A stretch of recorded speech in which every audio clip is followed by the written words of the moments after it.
Okay, next, you've got chapter 2 of the Gita. Samjaya said, first verse, to him who was thus overcome by pity, whose eyes were filled with tears, and who was troubled, and who was much depressed in mind, Madhusudana, Krsna, spoke this word. Okay, the second chapter of the Gita is called Samkhya Yoga, or Samkhya theory and practice.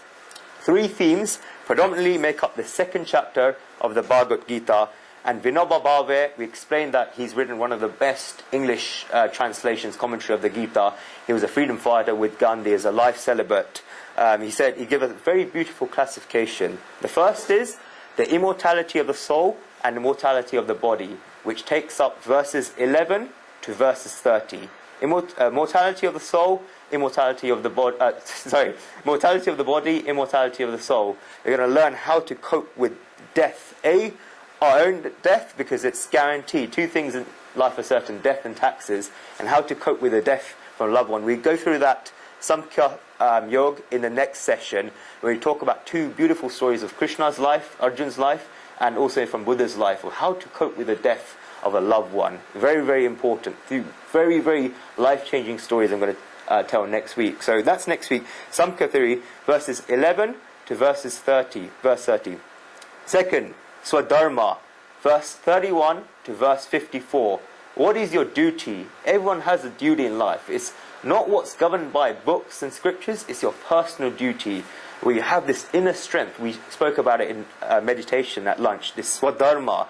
Each and every person, we described, you can't have a rule for everyone. If you say lying is wrong, if a person in a yellow t-shirt is running around, runs past you, covered with blood, someone comes up behind him with a knife, and he goes, where's this person with this yellow t-shirt? Do you tell the truth then or not? See, you can't have these universal laws. Every single person has his own laws, his own Swadharma, this gift that is inside you. And this meditation, this yoga, is a process of unwrapping that gift. And I will teach that much later. So verse 31 to verse 54. Then, verse 55, Arjuna asks a question to Shri Krishna. He asks, the third theme is Sthita Prajna. How do you identify someone who's Sthita Prajna, which means literally settled in intelligence? Arjuna asks, how does he sit? How does he walk? How does he do this? Arjuna is asking for outside qualities, and Shri Krishna turns it around and begins to describe inside qualities. And then towards the end of the second chapter, we get the 8 steps of how a human being destructs, how a human being perishes, psychological system. So those last 18 verses is the Sthita Prajna. So there's 3 major themes in the second chapter of the Gita: the immortality of the soul and the mortality of the body, Swadharma, your duty, and third, a person who is settled in intelligence, Sthita Prajna. We'll look at these themes in our study of the second chapter, which will take around 8 to 15 classes, depending on how much discussion there is, how quickly I speak, and so on. Okay, so we come forward from the sadness and despondency from the previous chapter. This despondency is necessary, because whenever we need to bring a change in our lives, then this despondency is absolutely necessary. Only then can we change those wheels of the car that we call life. As many times, if one is constantly happy, then one even sees a despondency in that happiness, because that despondency becomes barren. It's between all those happy moments, what do I do when I'm sad? So that despondency takes us towards liberation. When one's always happy, sees that barrenness in that happiness, one understands the helplessness in that happiness. Then that person thinks about why he should be dependent on outside objects. And he thinks about what his happiness is, and then he gets a feeling of despondency. He thinks about whether he can be happy without objects, and with this thought, when this thought reaches a person's mind, then this despondency liberates him from becoming a servant to objects. The great personalities, great saints, describe 3 states. The first is Atma Rati, the third is Atma Shusti, the third is Atma Pushti. Atma Rati is someone who just keeps living in worldly pleasures, worldly enjoyments, and keeps getting pulled by those pleasures. Atma Tushti means a person who's had enough of worldly pleasures and is trying to seek enjoyment of the soul. A lot of people start on the path of spirituality at this stage. Then you got Atma Pushti, which is even above that, is the person who gets all his pleasures from the soul, his entire pleasures from the soul.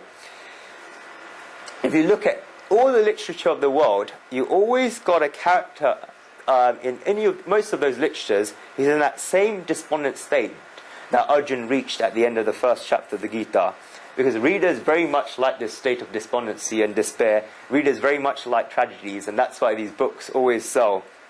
Great personalities made this very beautiful comparison.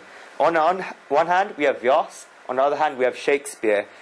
Shakespeare's character Hamlet is also in the state of despondency that Arjun was in the first chapter. Who's read Hamlet? Makes my job harder. Okay, Hamlet was the son of the king of Denmark. His mother had an affair with the king's younger brother, and what happened? She was in love with him. This younger brother killed the king, took the throne, and married Hamlet's mother. Hamlet was very young, 18 to 20, and the question arose in his mind, should I get revenge for my father being killed? Eye for tooth, eye for an eye, tooth for tooth.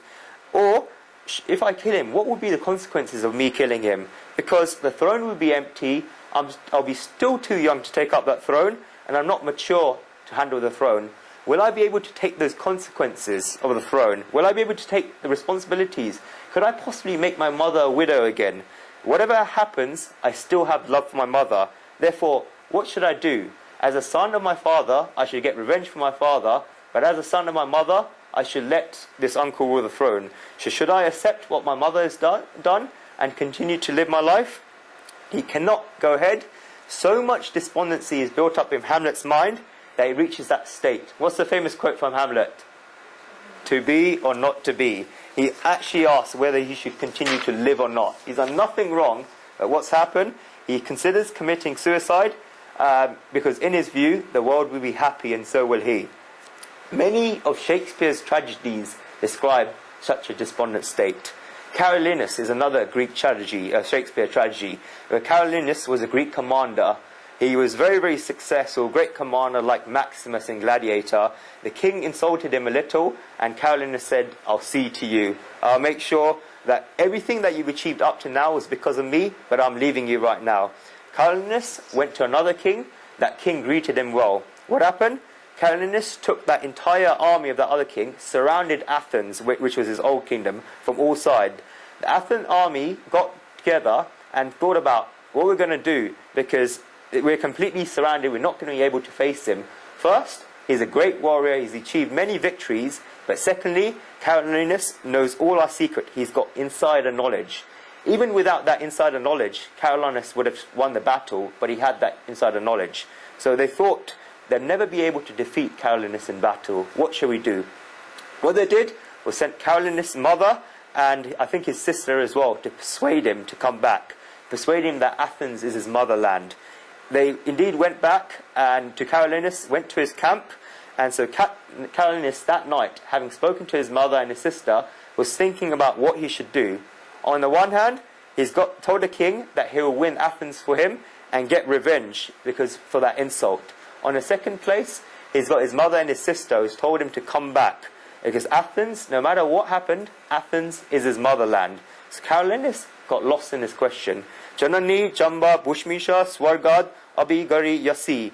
The quote from Ram in the Ramayana that he says to Lakshman, when they're in Lanka having won the war, mother and motherland give greater pleasure than heaven, which is true. So this is a question of both mother and motherland. What should he do? Carolinus also becomes despondent.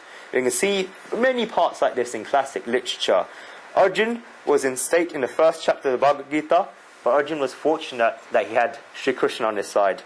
Shakespeare never found that part of Sri Krishna, and that's why all his characters fell despondent, committed suicide, became mad by the escapist mentality. Arjun never went mad. Arjun never fled the battlefield. Arjun never committed suicide.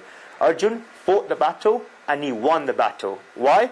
Because Arjun had Sri Krishna. Vyasji had the great part of Sri Krishna, and that's why this piece of literature from India is the best piece in the world. It gives a positive attitude in life. I explained the first time, there's 3 misconceptions about the Gita. I explained it's not a Hindu scripture, it's not the Bible of Christianity. Third thing I explained, a lot of people mistake the Gita as a book for sannyasis, people that give up life. It's not. Look at this. Sri Krishna, the person who spoke the Gita, was a married person. He had 16,008 wives. Arjun, who was a listener to the Gita, was married. And Vyasji, the person who wrote the Gita, was married as well. So the speaker, the listener, and the writer of the Gita were married. So how can the Gita be a book about sannyasis?